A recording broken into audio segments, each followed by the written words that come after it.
I decided to bring up the epic rich-poor trope in Thylacon, which is just one part of the formula for an entertaining and dramatic series. It's a trope that is pretty predictable, yet we can't help but get glued to it. Here's a look at the 10 rich guy poor girl in Thylacon.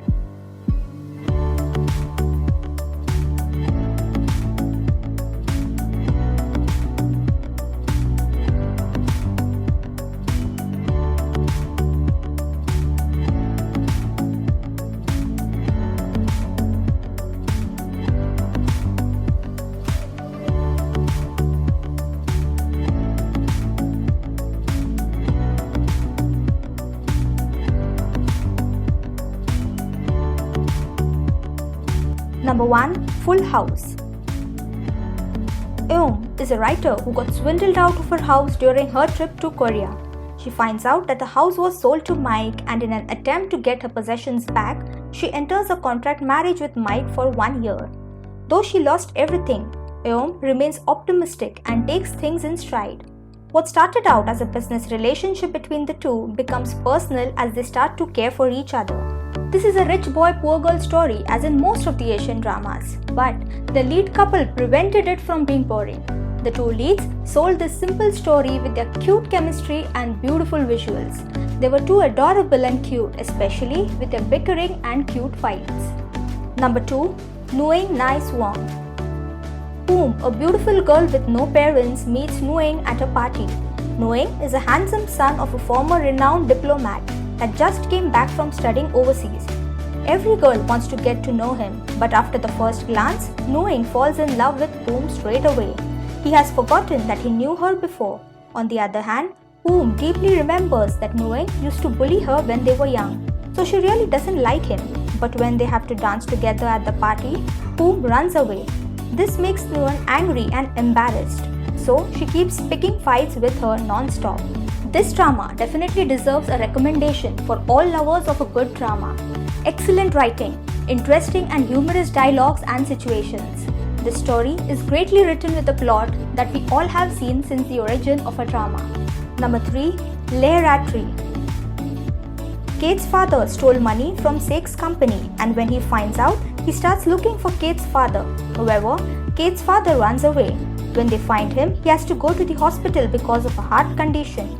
There, she decides to sell Kate to Sek to pay off his debts, and because he knew Sek's family wanted an heir and would take care of Kate.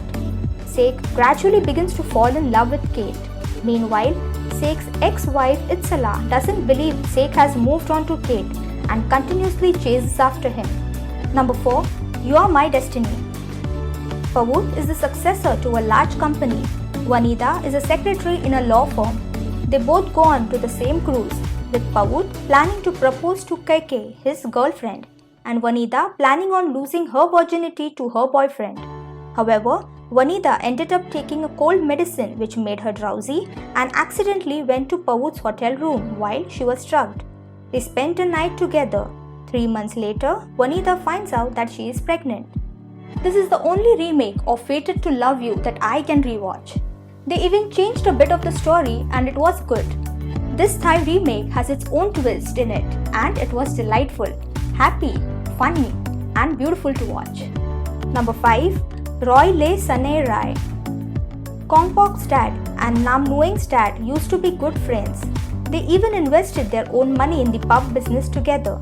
This business went too well and Kongpok's dad betrayed his own friend and stole the whole business for himself. 20 years go by and Kongpok's dad knew that he would die soon, and because of his guilt from 20 years ago, he gave Nam Nuing a large amount of money. When his father died, Kongpok came back from the US for the funeral and found out about the will of his dad. He became very angry and wanted to get back at Nam Nuing. He makes her fall in love with him so that she will sign over all of the money to him. After she finds out Nam Nuing wants nothing to do with Kongpok, too bad he just realized that he was in love with her. Number 6. Pao Wan Hai Nu Pen Sai Lu. Suam is a mischievous girl who grew up in the slums. She develops a crush on Dunurut, a good cop, the first time she meets him due to his good looks and kindness. Swam is asked to become a spy for the police by an undercover deputy commander named Tuan. Her mission is to spy and gather evidence on an influential criminal named Siaha. Swam gets involved with Dhanuruth again when he misunderstands that she is Aek's mistress, who is in his cousin's fiancée.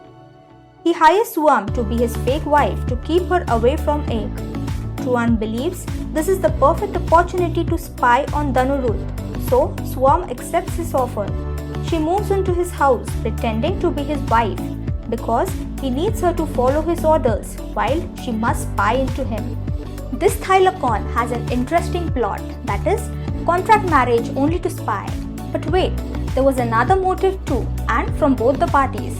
The story is always growing and fast-paced. It's quite different and refreshing from the other Lacons. Number 7. Sapai Import. Lisa is a rich, spoiled girl who returned from her studies in England to find her parents were in debt. She had to work to repay that debt, and Don's mother helped her. Don is the grandson of a very famous farm owner. When Don's grandfather died, he conditionally named Don as his successor. To receive the farm, Don had to marry and have a child within a year. Otherwise, the farm would be awarded to his cousin's brother. Don's mother loved Lisa like a daughter, so she pushed them towards marriage. At first, both of them rejected the marriage. Then Don's mother announced that she was going to die soon, so Lisa accepted as a sign of gratitude. Since Don and Lisa don't love each other, they agreed to pretend to be married for 6 months. Despite their differing lifestyles, nothing could stop destiny. Number 8. Mia Arkip. The Plan is a business that turns women into perfect ladies for a man, which is managed by Mr. Robert. He calls these women the ideal wife. Kolada is from a middle-class family who became a perfect and educated lady by the Plan. She was considered to be a great product from the company. Mr. Robert thinks she's perfect for Kasidit and tries to invite him for this service many times. Kasidit starts to think of this as a fun game, so he accepts it and meets Kolada. It's no longer a game for him when he falls in love with her, but he doesn't know if she truly likes him or if it's a setup by the Plan. Number 9. Prom Pisawar. This is the story of God bringing two unlikely people from different parts of the world together. Plapol, a half-Korean, half-Thai man who grew up in Korea his whole life but chose to escape to Thailand, sees his new stepmother as just another gold digger after his dad's wealth. He pretty much thinks that of all women because his mother disappeared from his life since divorcing his dad when he was young. With hatred for his stepmother, Plapol decided to go to Thailand to find his mother. Number 10. Khunchai Puttipat.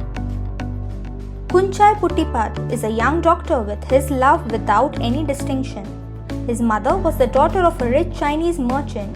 The handsome doctor must forget all the rules that he had followed his entire life when he met a commoner woman who holds the title of Miss Sri Lyceum. He uses his own heart and decides to rescue her from becoming a powerful general's concubine. Thus, it was led to a fake marriage where the two will hide their hearts simply because neither understand their feelings. But in the end, this young noble will discover that this commoner girl is more precious than any diamonds and gems in the world. So, what is your favorite rich poor trope Thylacon? Please let us know in the comments down below. Also, please be sure to like, share and subscribe.